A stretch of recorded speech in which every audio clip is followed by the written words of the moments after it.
And in this video, I'm going to recreate one of the most classic board games of all time, but huge and intricately detailed as entire worlds of terrain and settlement. Settlers of Catan is one of the most classic board games of all time and is comprised of 19 of these hexagonal terrain pieces representing a whole bunch of different biomes that the players claim to gain points and build their roads and settlements and cities on. So combining the fact that I love this with the fact that I love making miniature terrain and dioramas, this game is begging for a glow up and a blow up, which is going to come down to using a lot of this stuff. But I want to make sure it's as neat as possible, so I laser cut a whole bunch of hexagonal tiles with every edge of the hex being about 25 centimeters, making each tile a little over half a meter wide each. And with my stack of 19 MDF baseboards, I glue them all to my sheets of foam so I can end up with 19 tiles with the wooden base but covered in foam that I can then landscape.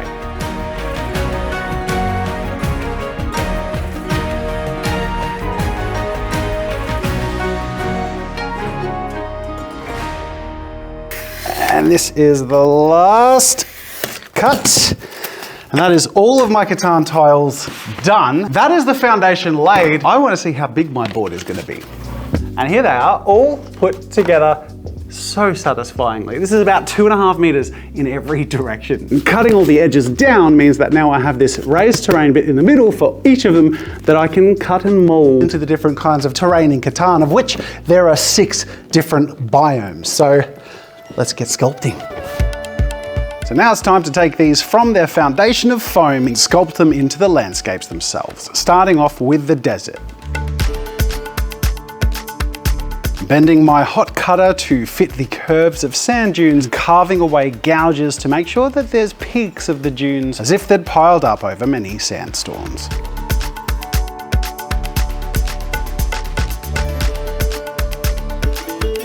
With the desert carved out, it's time to take it to the next step. Mixing up a batch of sculptor mold mixed with a bit of Mod Podge and some paint to lay down a foundation for my desert.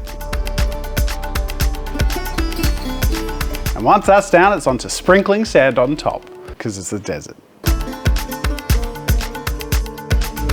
The desert is the least exciting of all of the tiles because it's meant to be. It's the only one that doesn't produce anything. It's barren wasteland, but that doesn't mean we can't make it a little bit interesting.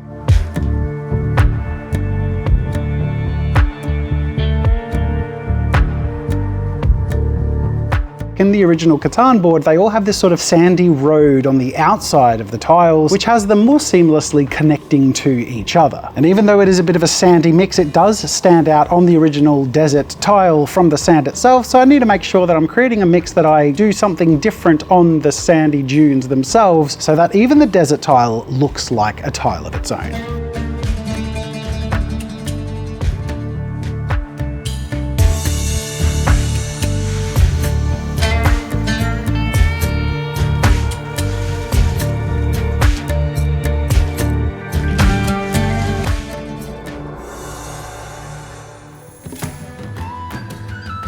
Now it's time to work on the pasture that produces wool on the board. I really want to emulate rolling hills that look like English countryside. So I start off with carving the indentations of the mountains and then reshaped my knife to a convex shape so I can carve the top of the hilltops. Now it all looks a bit harsh as it's just hot cut foam, but taking it into the surfacing step will give me the foundation that I can work from to create beautiful lush green hills.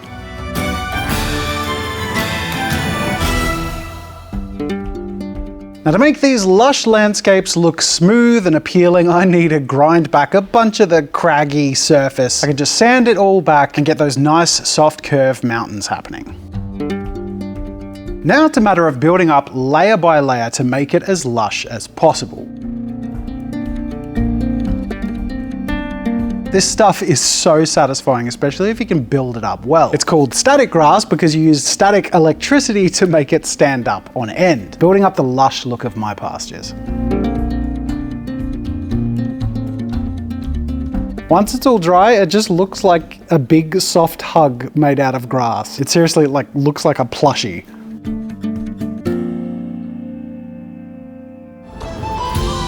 But it's time to gamify these tiles and turn them into proper Catan board pieces. It gives the whole field a look like it's bursting with flowers and growth.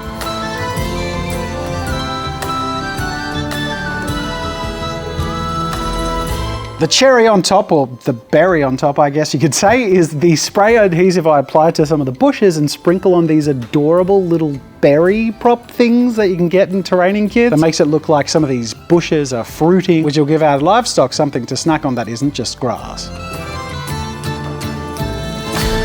That's right, I said livestock. I have 4 amazing pastures now that just look so vibrant and full of life. I am in love, but they feel really bare and empty, and they're supposed to be producing something very important: wool. Time to make sheep! And Amy had an amazing idea for how to make our sheep. Using some chopped up weird foamy things that she shaped into sort of sheep's bodies and shoved the front end of a Q-tip in to pop out as a head, and used snipped pieces of tiny cable ties to make their adorable little feet. Of course adorned with wool and with the heads coloured in to be the black sheep heads. Meanwhile, I can start working in the fence lines of the property and put up my paled fences. I am pleased to present to you my pastures.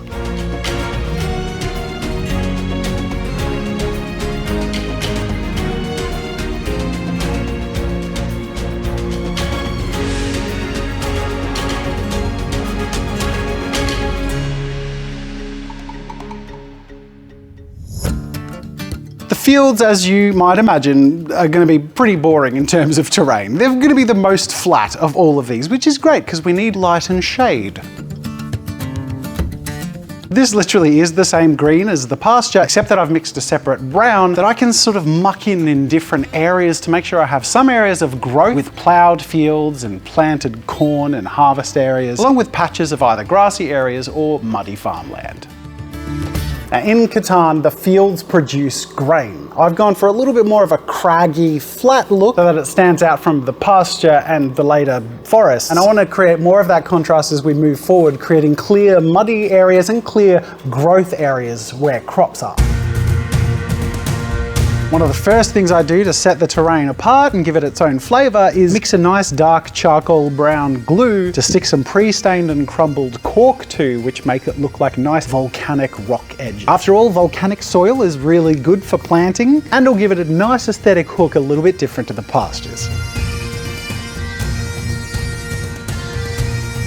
Now the fields, as you can see, are a pretty different aesthetic, and I want to make sure that the colour direction is going to be different to the pastures. Less vibrant green and more practical browns of the earthy fields that are tilled. On top of that, the tiles have a very yellowy look, so a lot of the patches of grass that I'm going to be putting down are going to be laid down with a foundation of more of a burnt grass flock, leaning into the more yellow aesthetic of the Catan tiles.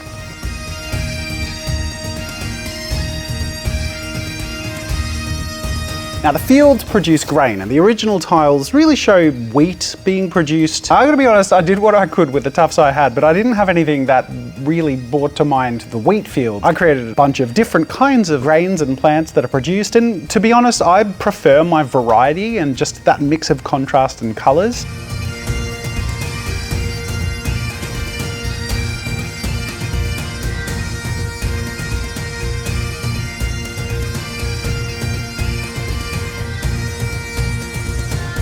And really happy with how the finishing touches, like the scattered rocks and rock walls, bring our grain fields together. This whole process is extremely addictive. And Amy had this genius idea of using this weird foamy crisscrossy stuff, but this combined with armature mesh create the perfect size and texture to create critter-proof fencing to stop all the bunnies and squirrels and whatever little critters might want to get through and eat your grain.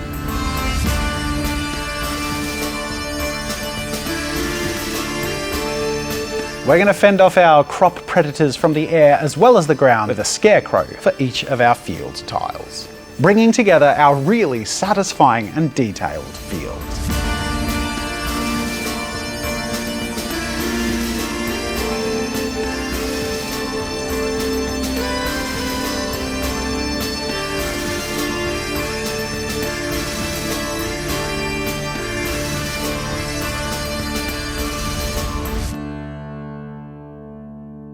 If you're enjoying this video, it's probably because you either love board games or are generally enthusiastic about hexagons. In either case, I've got you covered. I'm actually developing my own board game with its own hexagon playstyle. It's called Gate Crash, a battle royale style game where you take control of epic and unique heroes with really interesting worlds and personalities and backstories, all with the motivation to escape through the gateway portal in the center of the labyrinth of Issora's heart. A fast-paced, multiplayer, deck-building battle royale. So if you love board games and or hexagons, please consider following my placeholder Kickstarter page. We're actively playtesting it. We took it recently to PAX Oz and played it with fans. We got some fantastic feedback. I'll put the link in the description to the Gate Crash website where you can follow the Kickstarter or even get any of the hero minis that we've been creating to help fund the game. Or you can sign up to a beta testers list or Facebook page so you can see how the development's progressing and maybe have the opportunity to play it with me before we launch it. Go check it out if you're interested. Otherwise, it is time to get back to the main game at hand in this video. Now the mountainscapes are where we're gonna really try and get some of this contrast in. I've specifically added even more height to these by slapping some foam on top, which I'll be carving around and into to bring up the height of the mountain peaks. Sort of like the kind that Bob Ross paints.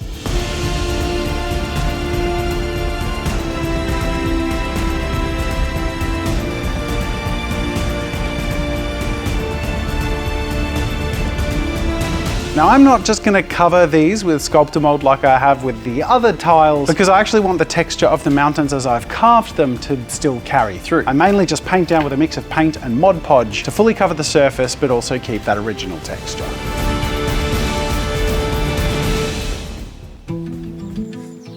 Now I'm learning as I go, and one of the last things that I've learned is that painting over flocks and stuff that I put down on the edges was a pain in the butt, especially with all that grass that I used on the first two boards. So for all the future boards, I put masking down on all of the edges before I start, which I can peel off towards the later end then when I paint down the edges on a clean, dry surface.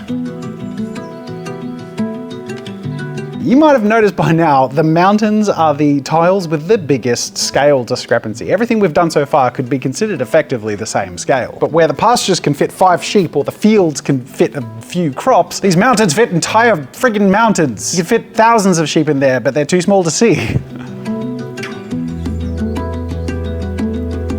By combining a mix of the thick, clumpy foliage all the way down to the really light, fluffy green stuff, it blends it all together but creates really clear canopies of entire forests that are scattered throughout the base layers of the mountain.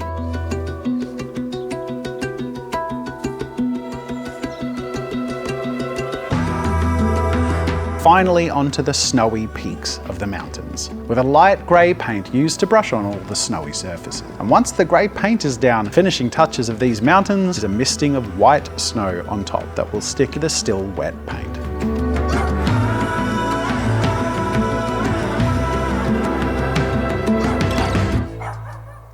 I can't add finishing touches to these. There's no props that would be big enough to notice, because the mountains look huge and I'm so happy with how they turned out. The scale is obviously way out, but it is in the Catan tiles too. Like literally, like look at them. It's the same thing. You got a field, you got some sheep, you got a big friggin' mountain.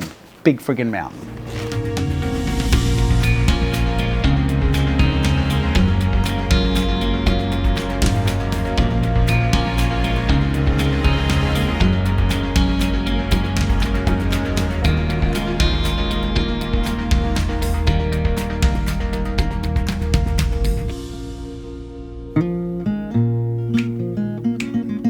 Now for the forest tiles, I could have gone with something simple like the pasture or fields topography, but I want to make sure each tile set has their own distinct flavor. And for these, I thought I could focus on roads that carve their way through these areas where large lumbering machines carry all this timber, along with slightly raised areas that I can flatten on top of and create piles of timber or standing trees ready to be felled. And for the foundation step, it's a very heavy dark brown mix, which is going to be a nice underlayer for all of that pine growth and muddy tracks that I'm going to lay on top of it.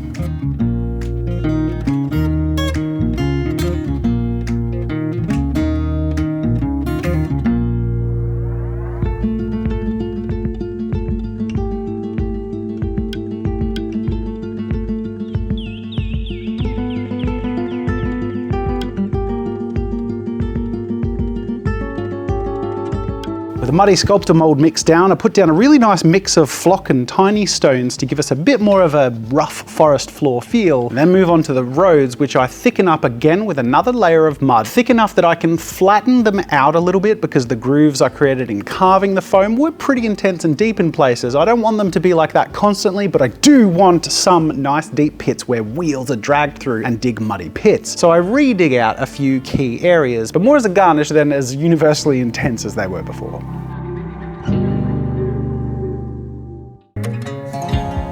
Set aside to dry, it's time to move on to the trees, which are going to be a key statement of these tiles. Now fortunately, I have these cheap boxes of 13 spruce trees lying around, and they're not the most amazingly detailed and immaculate ones. They look fairly cheap, but I can spruce them up by giving them a little bit of attention.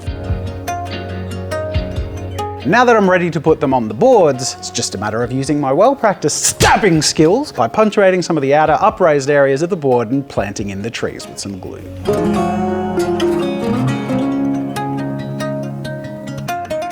Now what about all these open, fairly blank areas? Well, I have a plan for those. This is a forest that produces timber, so it's time to put in some tree stumps. Once dry, I can stab into the surfaces of my board to create little stumps, which are revealed when I cut them, showing the lighter area of the inner parts of the trees that have been felled. This works really well. One might even say it's tantalizing how terrifically these trees are transformed into stumps. God damn it. Then it's just a matter of going around and filling in the borders, which funnily enough gives the forest a bit more of a curated garden feel than I expected. As rough as the insides are, they've got some very neat outside edges. And when that was all dry, I came back and just put a little bit more green flock on it to bring it to life a bit more. It just felt a little bit brown as it was. And that really brings it to a place I am really happy with. These look so cool, but as we're learning with all of our other tiles so far, it's the final details, the little props and additions that will bring it to completion. So I have a couple of ideas for this one. First of all, I want to add the final touches of detail and vibrancy to the terrain by creating a slightly tainted water mix that I can pour into the deepest recesses of wheel tracks from machines and large carts that have transported the trees. I ploop little puddles just in the deepest areas where the tracks and the wheels have been dragging through, transporting the terrific trees.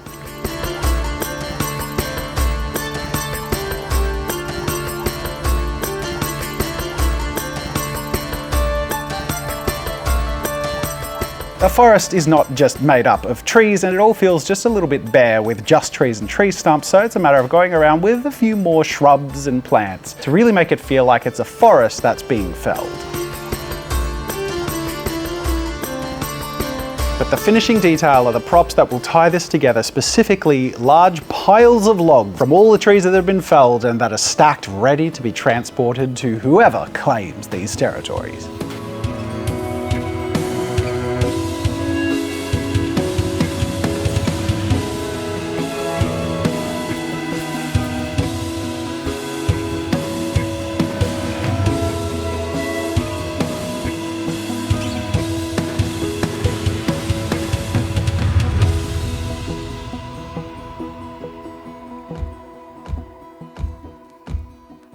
They're bricking them there hills. Yeah!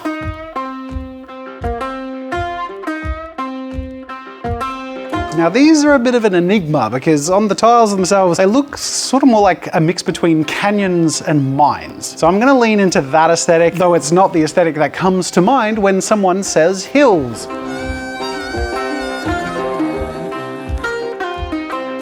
And of course for colour, we're leaning into that same terracotta, muddy, reddish earth aesthetic that they have in the tiles, lending them their own flavour. And I'm definitely trying to stick to the aesthetic of the original Catan map and tiles rather than just taking what the landscape is meant to be literally, because it's got to feel like Catan at the end of the day.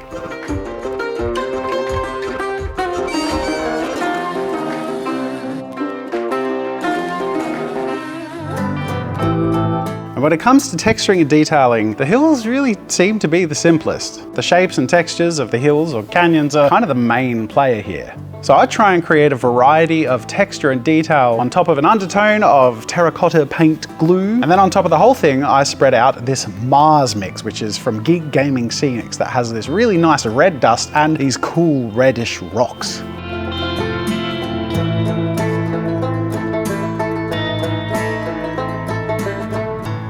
These look really cool and definitely match the aesthetic of our Catan tiles as inspiration. And even though they're a bit shiny now, the next steps will tie it all in together nicely and give us a bit more contrast between the raised areas and lower areas. Specifically by using some dusty compounds, color oxides, and some texture powders, which I dust around in ways to control the contrast and follow the original tiles as inspiration, which has a bit more of a lighter orange feel on the uppermost facing areas of the hills. There's bricks in them there hills, or at least there are in mine.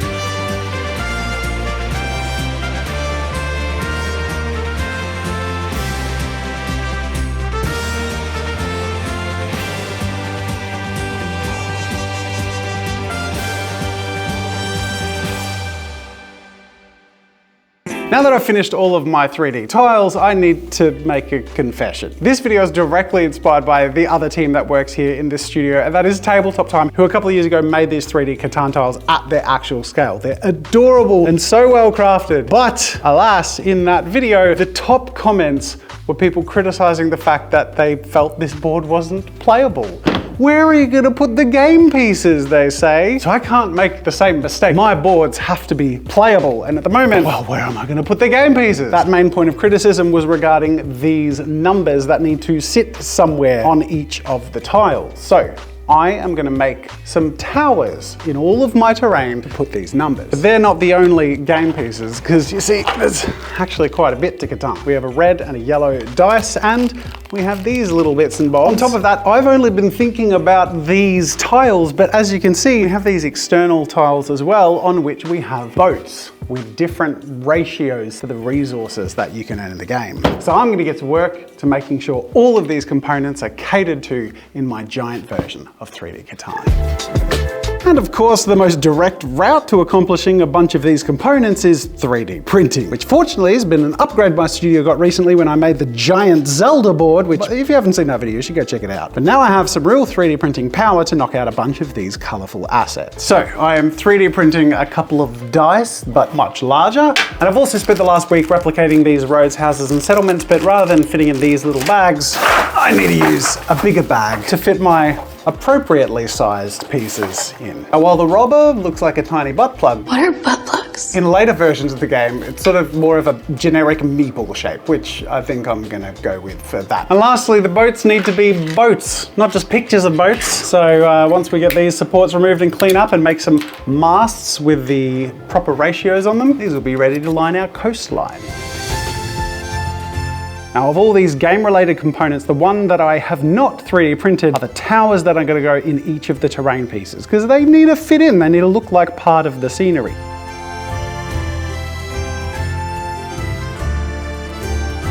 Meanwhile, the reason for those magnets is because I'm also going to be putting magnets on the underside of these game tokens. The only ones we need to really worry about are the numbered ones. I'm not going to worry about these alphabet ones because that's not a version of the game I play. But this will, of course, allow my numbers to stick firmly to the towers on each of my tiles.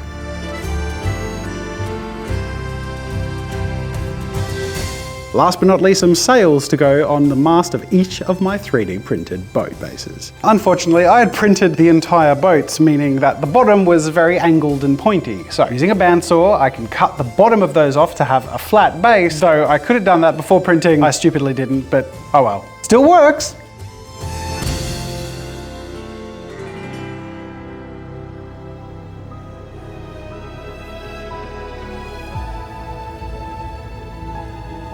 It is finally time to bring together and combine the ultimate high-definition version of Settlers of Catan in 3D.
my God. I am so chuffed with this, and the best part is, it's ready to play. What do you say, Benny? I'll go first.